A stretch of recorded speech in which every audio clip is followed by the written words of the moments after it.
नमस्कार, मैं हूं अभिषेक कुमार। आप देख रहे हैं मी मीडिया न्यूज और वक्त हो गया है दिन भर के सभी बड़ी खबरों का। केरल के वायनाड में अब तक 57.74% हुआ मतदान। कांग्रेस नेता राहुल गांधी इसी सीट से हैं उम्मीदवार। बिहार के अररिया में गरजे प्रधानमंत्री नरेंद्र मोदी, महागठबंधन पर साधा निशाना, कहा आरजेडी और कांग्रेस के शासन में बैलेट पेपर के जरिए लूटा गया लोगों का हक, अब ईवीएम के जरिए देश में स्थापित हो रहा है लोकतंत्र।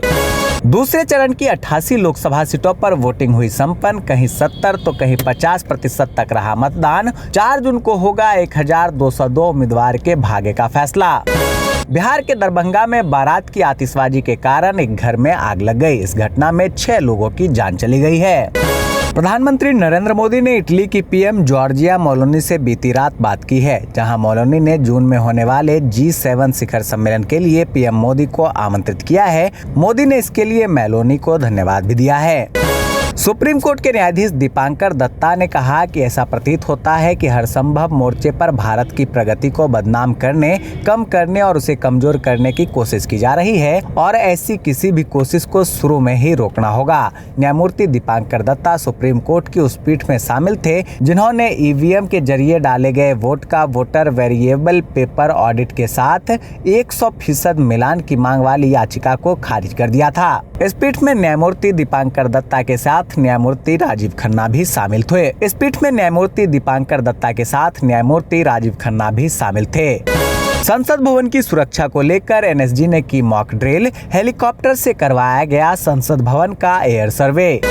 एमसीडी के पूर्व मुख्य विधि अधिकारी अनिल गुप्ता ने बताया कि एमसीडी एक्ट का उल्लंघन रोकने के लिए जरूरी है कि पीठासीन अधिकारी की नियुक्ति हो। यह तभी संभव है जब दिल्ली के सीएम अरविंद केजरीवाल जेल से बाहर आकर फाइल साइन करे या फिर कोर्ट इसमें कुछ दिशा निर्देश जारी करे।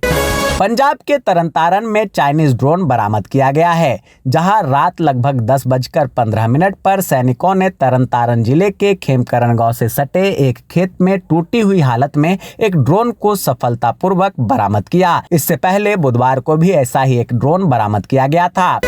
ईवीएम पर सुप्रीम कोर्ट का फैसला आने के बाद छत्तीसगढ़ के पूर्व सीएम भूपेश बघेल ने लगाया आरोप, कहा उन्हें शिकायत मिली है इलेक्ट्रॉनिक वोटिंग मशीन पर उनकी तस्वीरें उनके प्रतिद्वंद्वियों की तुलना में छोटी और अस्पष्ट है। फोटो वैसी ही दी गई थी जैसी चुनाव आयोग ने मांगी थी, लेकिन यह उनकी निष्पक्षता पर सवाल खड़ा करता है। क्या यह जानबूझकर किया गया या कोई षड्यंत्र है? 18वीं लोकसभा चुनाव के दूसरे चरण में उत्तर प्रदेश की 8 सीटों पर मतदान जारी है, जहां पश्चिमी यूपी की इन 8 सीटों पर सुबह 7 से शाम 6 बजे तक वोट डाले जाएंगे। वहीं गौतम बुद्ध नगर व मथुरा सीट पर सर्वाधिक 15-15 और बुलंदशहर में सबसे कम 6 प्रत्याशी अपनी किस्मत इस चुनाव में आजमा रहे हैं।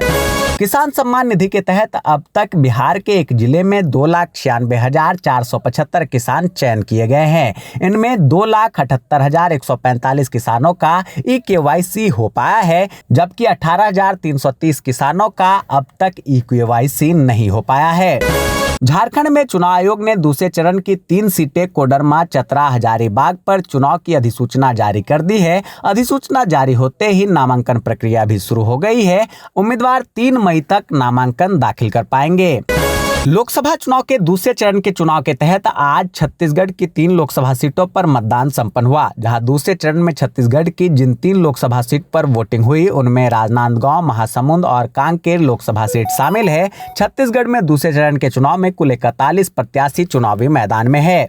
हरियाणा लोकसभा चुनाव को लेकर कांग्रेस हाईकमान ने टिकटों के आवंटन में पूर्व मुख्यमंत्री भूपेंद्र सिंह हुड्डा की पसंद पर मुहर लगाई है। जहां पिछले 3 लोकसभा चुनाव में लगातार 4 जाटों को टिकट मिलती रही, वहीं इस बार 2 पर दांव खेला गया है। जहां करनाल लोकसभा सीट छोड़कर बाकी 7 सीटों पर कांग्रेस ने बीजेपी की तरह ही सोशल इंजीनियरिंग फॉर्मूले पर मुहर लगाई है।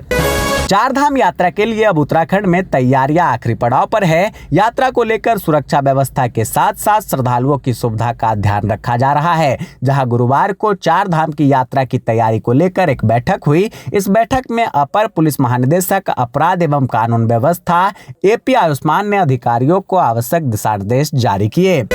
बंगाल में लोकसभा चुनाव के दूसरे चरण के तहत सर्वाधिक रायगंज में 20 व बलुआहाट में कम 13 प्रत्याशी है। तीनों सीटों पर कुल 5,298 मतदान केंद्र पर वोट डाले गए, जहां 1134 अति संवेदनशील बूथ घोषित किया गया था। इसमें दार्जिलिंग 408, रायगंज और 418, बालूरहाट के 308 मतदान केंद्र शामिल हैं।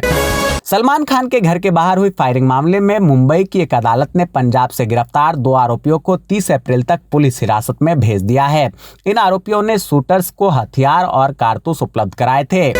गुजरात के सूरत लोकसभा सीट से नामांकन रद्द होने के बाद भूमिगत हुए कांग्रेस प्रत्याशी नीलेश कुंभानी को कांग्रेस के पूर्व विधायक प्रताप दुघात ने गद्दारी का आरोप लगाते हुए देख लेने की धमकी दी है। पूर्व विधायक प्रताप दुघात ने कहा कि कांग्रेस का हर एक नेता और कार्यकर्ता पार्टी को विकट परिस्थिति से उबारने की कोशिश कर रहा है।